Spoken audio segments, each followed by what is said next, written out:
წყინვალის შვიდეული დაიწყო საქართველოს მართლმადიდებელი ეკლესია საფლავთა კურთხევის დღეს აღნიშნავს. აღდგომის პირველ ორშაბათს მოქალაქეები ტრადიციულად საფლავებზე გადიან, მიცვალებულებს ქრისტეს აღდგომას ახარებენ და მათ ხსოვნას პატივს მიაგებენ.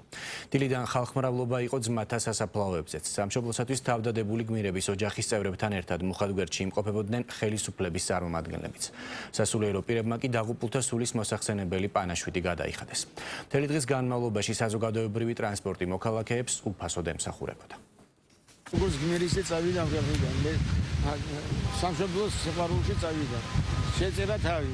ბრწყინვალე შვიდეულის პირველ დღეს ორშაბათს, როცა საფლავების კურთხევის დღე აღინიშნება, სამშობლოსთვის თავდადებული გმირების ოჯახის წევრები და მოქალაქეები მუხათგვერდში იკრიბებიან. ტრადიციულად ამ დღეს მათ ძმათა სასაფლაოზე პასკა და წითელი კვერცხი მიაქვთ და სამშობლოს ერთიანობისთვის დაღუპულ გმირებს კიდევ ერთხელ იხსენებენ. ძმათა სასაფლაოზე იმყოფებოდა თავდაცვის მინისტრი თავდაცვის ძალების წარმომადგენლებთან ერთად. მათ საქართველოს თავისუფლებისთვის მებრძოლ ჯარისკაცების ხსოვნას პატივი მიაგეს. ნეშტების არ გვაღირსეს, ნათელი და სანთელი ჩვენ პატრიარქს, ჩვენი უწმინდესი რომ არა ეს სასაფლაოები არ გვექნებოდა და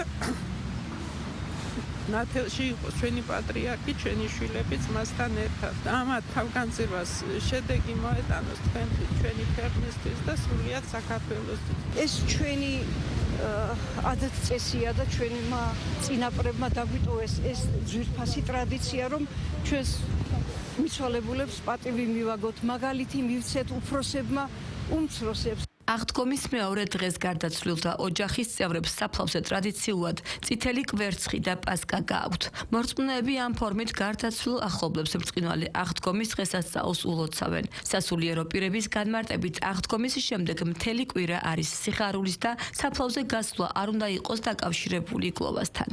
ქრისტეს ბრწყინვალე აღდგომა მინდა მიულოცო ჩვენს ქვეყანას და ჩვენს მორწმუნე საზოგადოებას განსაკუთრებით, ვინც ამას დიდი სიხარულით ეგებება აი ამ დღესასწაულს.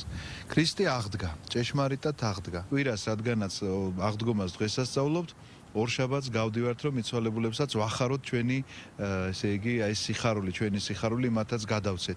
ეს არის და ეს, თორემ არანაირ კანონის შესახებ აქ ლაპარაკი არ არის. მიზანი უნდა ვიცოდეთ, რატომ გავდივართ.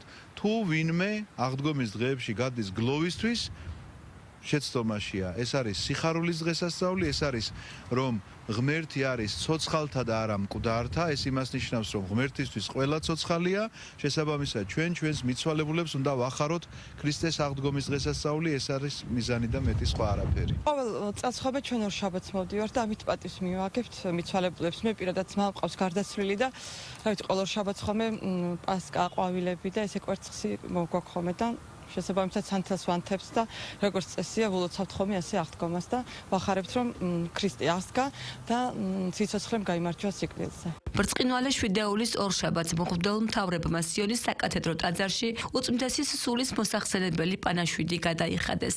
მორწმუნეებმა პატივი მიაგეს საქართველოს კათოლიკოს პატრიარქის ხსოვნას და მის საფლავზე მოილოცეს.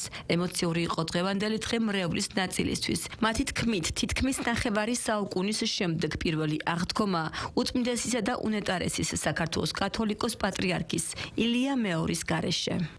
ქრისტე აღდგა, მრავალი აღდგომის ბრწყინვალე დღესასწაულს დაგვასწროს ღმერთმა და წელს პირველი წელია ჩვენი უწმინდესის გარეშე შევხვდით აღდგომის ბრწყინვალე დღესასწაულს და დღეს მოვედით მოსალოცად უკვე მეორედ და თან მიულოცოთ აღდგომის ბრწყინვალე დღესასწაული ჩვენს უწმინდესის იქიდან ილოცებს ჩვენთვის და სრულიად საქართველოსთვის. ქრისტე აღდგა.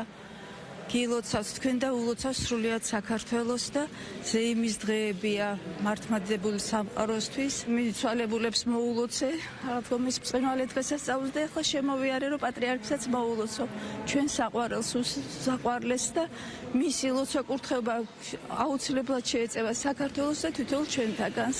წლების წინ ტრადიცია ჩამოყალიბდა რომ აღდგომის მეორე დღეს ორშაბათს ადამიანები საფლავზე გადიან, ჩვენი მართლმადიდებელი წესით ნებისმიერ დღეს შეიძლება ტაძარში სასაფლაოზე გასვლა, მაგის ამის აკრძალვა არც დღეზე არ არსებობს, უბრალოდ უნდა გვახსოვდეს, რომ ამ დღეებში გლოვა, ტირილი არ შეიძლება.